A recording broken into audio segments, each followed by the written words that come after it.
So, in the Video Nasties episode, I mentioned the Obscene Publications Act, a law that we have here in the United Kingdom. It allows the government to both take away works deemed to be obscene and prosecute those who distribute it. Today's usage of it is fairly reasonable. Unfortunately, there does have to be limits to expression, especially when it comes to children, animals or terrorism. Sure, there's some things that are a bit strange. For example, a rather famous shock video that you were definitely shown by your mates at school is 100% illegal to watch, let alone have. And based on a debate in the House of Commons, having still images of films like Hostel could be constituted as owning extreme images. To my knowledge, no one's been arrested for either, yet, but it's still very, very possible. But it's not completely ridiculous anymore. In fairness to us, we've come a very long way in a very short amount of time. And we pretty much have just one book to thank for it. Lady Chatterley's Lover and the obscenity trial that followed. So, let's start in the 20s. And no, I'm not going to do the black and white filter thing again, that joke's a bit old hat now. Literature was heading in an all-new direction. All the established conventions of storytelling were being turned on their head, or in some cases completely thrown out of the window. This is when writers like T.S. Eliot, Ezra Pound, E.E. Cummings, Virginia Woolf, James Joyce, Daphne du Maurier and countless others were writing some of their best works. This was the boom of modernist literature.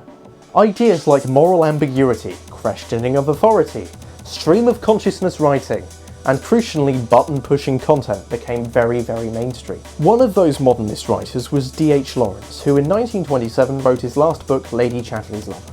And for those who know nothing about it at all, allow me to briefly summarise the story, with the tact the story has for its events. Once upon a time, there's a rich woman who's pent up and not getting any. She has an irritating, disabled husband who spends his time complaining about modern life.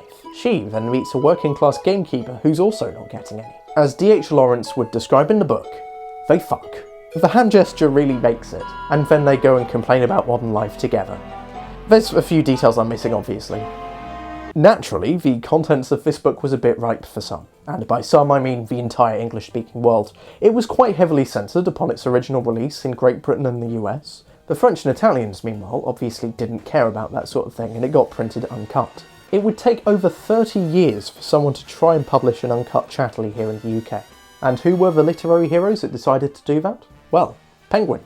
Penguin, known for publishing those little paperbacks and basically allowed anyone from society to read a book, decided to publish Lady Chatterley Unabridged in August 1960. I have the original 1960 copy right here. It sold for 3 and 6 in old money, which is about a £5 today. And on the surface it looks like any other Penguin book. I've got another one for comparison, obviously much newer. It's not being sold by some sort of horny Penguin spin-off, it's being treated like an actual book, because it is an actual book. And recently to its publishing, that Obscene Publications Act thing we mentioned had a new bit added onto it explicitly protecting explicit literature. A couple of months after it was published, Penguin was prosecuted for publishing it. I've got another book as well, but I can't really show you the cover. Not because it's rude, but because it's green, so we'll have to do a cutaway. Penguin actually published a book detailing the trial, and a lot of the things I'm going to talk about from this point onwards are in that book. To be honest with you, I think the trial book is actually better than Lady Chatterley's Lover. It just showed how hilariously out of touch the born-to-rule toff establishment of the time really were with literature. Seriously, it was such a relief finding out how hilarious the trial was after the Profumo episode. The defence cited the book as being able to deprave and corrupt the reader. God, where have we heard that before?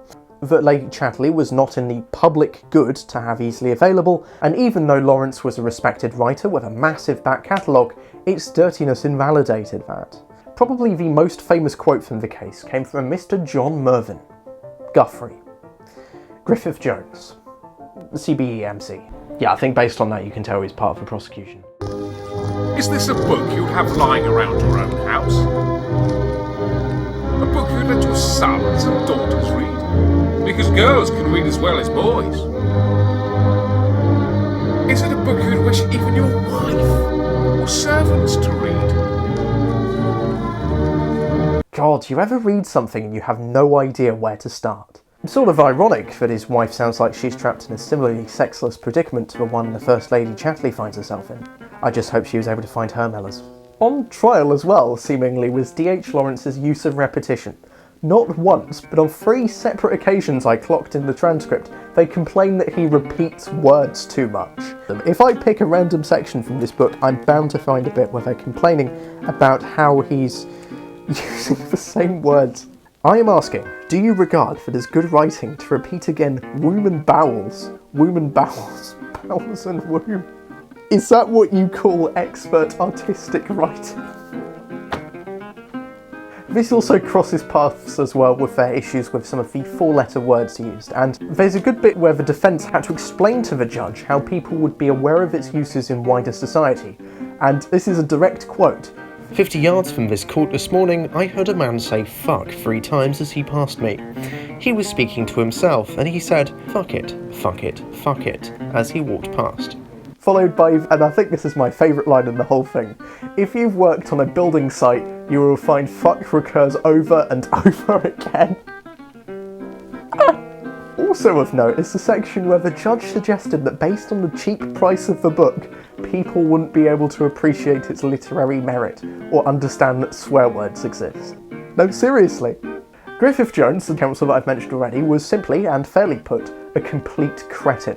There's a bit where he chastises someone for quoting the Bible wrong and then proceeds to do the same thing himself. And rather hilariously, he ends up saying fucking cunt way more in this trial than they are actually said in the book that he's complaining about.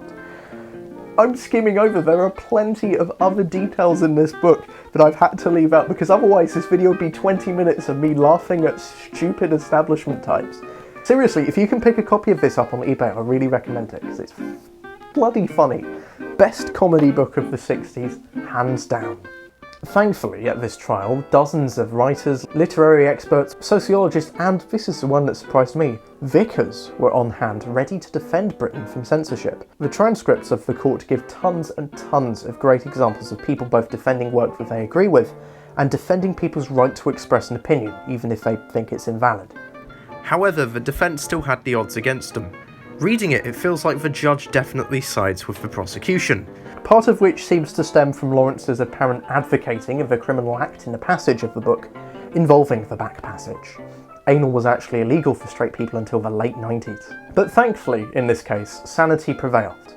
There was a jury of 9 not angry men and 3 women. Girls can read as well as boys, after all. They came back with a unanimous not guilty vote, and thanks to the common law system we have, what the police could and couldn't prosecute was forever changed.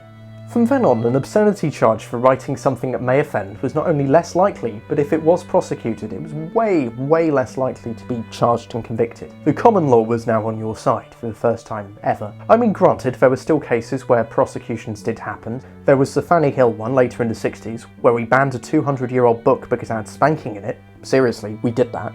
And of course the video nasties thing that we've discussed before. I can't understate how much this both opened up avenues of expression for everyday people and authors and publishers alike. It also got people to think about the government that was ruling them at the time. The defence was laughably, indefensibly out of touch. And the concept of banning a book because it contains something every single person alive is a product of seemed really stupid. Today, thankfully, we can print pretty much anything. But every once in a while it's important to remind ourselves of what life was like before we could, and how we can laugh at it.